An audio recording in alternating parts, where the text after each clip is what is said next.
Welcome and thank you for joining us once again on Sunrise at Sea, just in time for your beauty, wellness and lifestyle segment. My name is Shivan, and this morning we're going to be talking about eye care. How best can you take care of your eye now? When you wake up in the morning, what's the first thing that you open? Your eyes. For many people, the ability to see is such a big deal. And because our eyesight is actually so precious, it is no wonder that myths about your eye health and how you can take care of your eye has become an issue over the world. And joining me today on this discussion, of course, I'm no expert. My eyes look very beautiful, but let me tell you, they are sick. Joining me this morning to give us more insight on how best to actually take care of an eye. You know those times when insects fall in your eye and you just get water and you pour? Well, apparently that is not the way you're supposed to do it. So we're going to be diving into that discussion. And joining me this morning is Dr. Abubakar and his Kalinachi. Dr. Abubakar Kalinachi, and he's an eye specialist. Good morning, sir, and thank you for joining us today on Sunrise at Sea. Good morning. It's a pleasure to be with you here, and I'm humbled to have this show with you. As you said, I'm Abubakar Kalinachi, an eye specialist. People find it difficult to pronounce our medical specialty, ophthalmologist.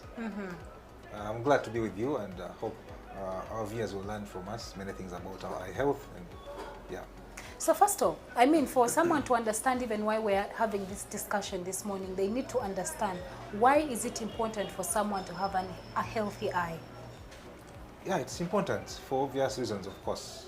One, without eyes, you can't appreciate the beauty around you, the environment and everything. Through our eyes, we can appreciate the nature.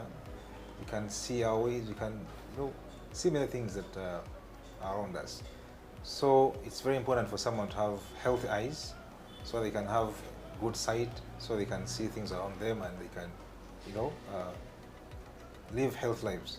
Without good sight, without good eyes, I think you're not healthy, I should say.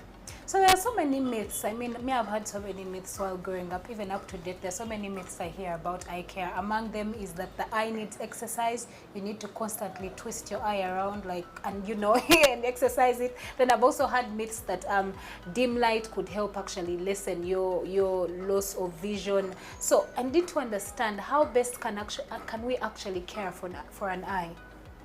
Yeah, caring for the eyes, I think starts way when you're still in your mother's womb. It's a big topic, I should say, but eye health starts from when the mother is pregnant. Babies are born with many conditions, including eye conditions that can be prevented during pregnancy. So from pregnancy up to when you're born, there are many things we can do to maintain good eye health. And also as we live, as we grow and as we work from and everywhere, we have to make sure we keep our eyes healthy. But we can talk about a few things. Yes. When a child is born, they have to put some ointments on their eyes. Okay, before they are born, if mothers have any infections, genital infections, they have to treat them before the baby is born, because they can get onto the eyes and the child can go blind at birth. So from when they are in their wombs, in mother's wombs, when they are born, you have to take care of the eyes. Some kids are born with eye conditions, and to us they're emergencies. If you don't act in time, you will raise a child who is blind. So we take care of the eyes from when you're born throughout your life. And one of the important things is to make sure you have regular eye checks. Even the kids. For us as eye specialists, if a kid has an eye problem when they're still young, if you don't act in time, they can have lazy eyes. A child has normal, you see the eyes are normal, but they can't see. For example, we have babies who are born as prematures. The eyes grow throughout life. I mean, for our eyes to grow to a stage where they are normal, where they fully mature, is from birth up to 8 years. So anything that goes wrong during that time of visual development, from birth to 8 years, if you don't act in time, you can go blind for the rest of your life. So we check kids' eyes. We expose them to bright lights, bright colors to stimulate growth and development of the eyes and the visual system. So they go through the checks to see if their eyes are growing normally, if their vision is developing normally, and you can detect problems at a stage and act so that we can prevent blindness. Then as you grow older, of course, sometimes you have insults, trauma to the eye, you have a scratch in the eye, foreign bodies. Sometimes you can get some eye infections. There you have to seek attention from an eye health worker or an eye specialist. So timely visit to an eye specialist is very important for any eye condition that comes in that affects your eyes. So it's also, as we grow older, some eye conditions come in due to aging. Some eye conditions, some of us have high chances of getting some conditions than others. For example, if you have a parent who has ever gone blind, chances are high that you will also get blind. From glaucoma. You've heard about glaucoma? Yes, yes. Glaucoma is a blinding condition that is common in Africans. As you reach age of 40 and above, chances increase. But if you have someone who has ever had blindness in your family, chances are high that you could also have that glaucoma. Doctor, you mentioned something in regard to foreign bodies, and you talked about the best time, of course, to seek an eye specialist is probably when you start to feel a certain type of way, maybe if you have burning sensations. However, for most Ugandans, I mean for most people around the world, we cannot stop objects of foreign bodies from entering our eyes, from as small as dust to little insects. So how is the best way we can actually get rid of those? Because I have heard people who say that you're not supposed to pour water straight in the eye. Others say that you probably fold the cloth and you use the tip to remove it. But again, you're probably damaging the pupil. So how do you go about it? Yeah, thank you for that. That's very important.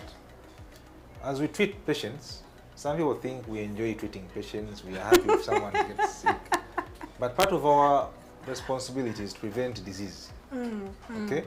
So if someone is working in an environment where you may easily have splashes into the eye, foreign bodies into the eye, my commonest patients with foreign bodies are those who do welding. Welders, you know, those who do... Yeah, the welding. Welding. Those are my common clients here. If you don't wear protective goggles, spectacles for, just protect you from stray shrapnel or, those metallic splashes, then chances are that you're going to have foreign bodies in your eye. Sometimes you can have insects dropping into the eye. And commonly for the insects, they have wings, and these wings mostly attach, they adhere to the inner surface of the upper eyelid. And there you can scratch and squeeze the eye several times, but it never gets off until you see an eye specialist. Of course, traditionally, if someone has something in the eye, you want to flush water. I have an experience from my mom. One time I had an insect in my eye, then she got water into the mouth and then flushed. It can work sometimes, but it works if the foreign body is not stuck into the eye. But doesn't that affect the eye also if you're flushing water directly into it? If it's clean water, it's not big deal. Okay. So it's actually sometimes done. Of course, for us, we take precautions. When someone comes with a foreign body in the eye and it's in the fornices, our eyes are not hollow. They don't have any root into it. I mean, if something drops into the eye, it is in the eye. Unless it penetrates the eye. So you can get it out. So if it's not stuck into the eye, you can flush it out with water. Even us here, we can do it, but most of those foreign bodies that are concerned to us are those that get stuck into the eye. For example, those who do welding, the metallic piece enters the eye and gets stuck there. So definitely you can't flush that out with water. You have to come to an eye specialist and they remove it. Okay, so if you're caught at home and probably a foreign object such as like a little metal has fallen in your eye, what is the best first aid you can give? Are you supposed to keep your eye closed until you reach the eye specialist? What are you supposed to do? Yeah, I think you have a bit of an idea. If you have a foreign body in the eye, we have some worries. One, if that particle is stuck in the upper eyelid, whenever you blink, it scratches your cornea. Yes. That you think it's brown, but it's clear like. Let's have an eye here. It is as clear. This is our eye. This is called a cornea. Yes. It's clear. What you see as dark, as brown or blue, is the iris. It's deep in the eye. So this cornea is the most sensitive part on our eye. Okay. And yet somehow it's the one on It's the outside. highly innervated. So anything that scratches it can cause ulcers. So if you have a foreign body in the upper eyelid, whenever you blink, it scratches the cornea.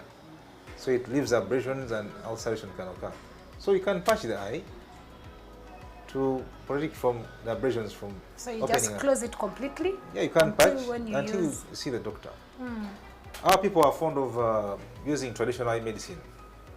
Commonest that we have seen in our practice here, they use urine.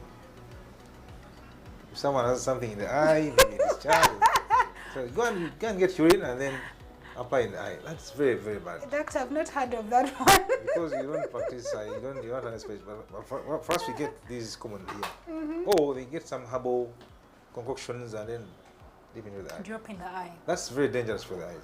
Our eyes are so sensitive. They have a specific pH, acidity. So anything you drop in the eye that is not having the same pH or acidity or alkalinity can actually burn your cornea. It can cause issues to the eye. Terrible. Our eyes are so sensitive, and you have only two eyes. So some conditions can cause permanent damage to the eye. And treatments are quite expensive. For example, if someone has a corneal ulcer that progresses to a corneal scar, and it is central, it is in the center of the eye, you need a corneal transplant, a new cornea. That corneal transplant is very expensive. It can cost you around $3,000 just for one eye. So avoid whatever that can lead you to that kind of stage. So if you have a foreign body in the eye, patch the eye, just get some plaster, keep it closed, go and see an eye specialist. Don't go to the pharmacy to buy eye drops, you don't know. Some eye drops are quite dangerous actually. Okay. Eye drops, there are many types. I have very many types of eye drops, treating different conditions. Yes. So people here in our community, they are fond of a few types of eye drops. So they think these are magic drops that can treat any condition. So if someone has something on the eye, foreign body, they just go for Probeta N, for Nexona. These are very dangerous for someone who has an ulcer. They can actually worsen.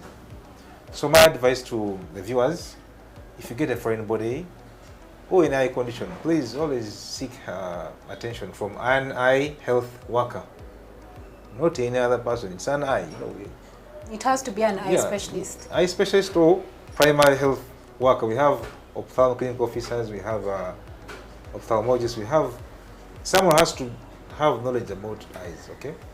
And that winds up the conversation that we had for you this morning in regards to eye care and treatment. How best can you take care of the eye? And after this, I'm actually going to be having a conversation with a good doctor, and he's going to tell us he's going to tell only me his findings, because I felt like he saw beyond what you and I can see. He dug deep into my future. So I'm going to be finding out whether I need glasses or I need an ointment or I need whatever treatment is available. I'll definitely be taking that. But however, right about now, we are actually at Diopter Eye Care Center, and that is where we had this interview. So just in case you want to have an eye checkup, this is the best place to come to. Otherwise, good morning and do not blink.